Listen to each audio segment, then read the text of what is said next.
HVACs. We got a Lochinvar night boiler, and a lot of times these will get a maintenance reminder that turns on after a certain amount of time. How to get rid of that? Right now it's not on here, but we'll bring you to the screen where you need to do that at. Hit shutdown, which is the right select button. Hit yes. So we're shut down. Now we hold the left select button for 5 seconds. 1, 2, 3, 4, 5. There we go. And then we'll do password.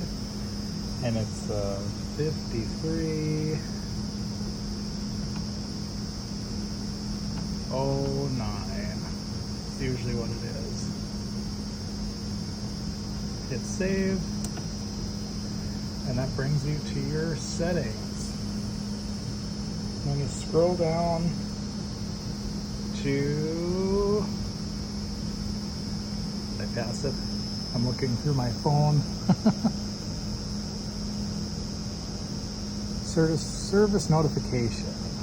Oh, come on. Hit that.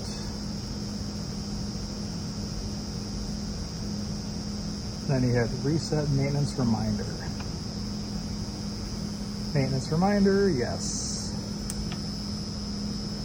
And then you hit home. And then it'll save the parameters.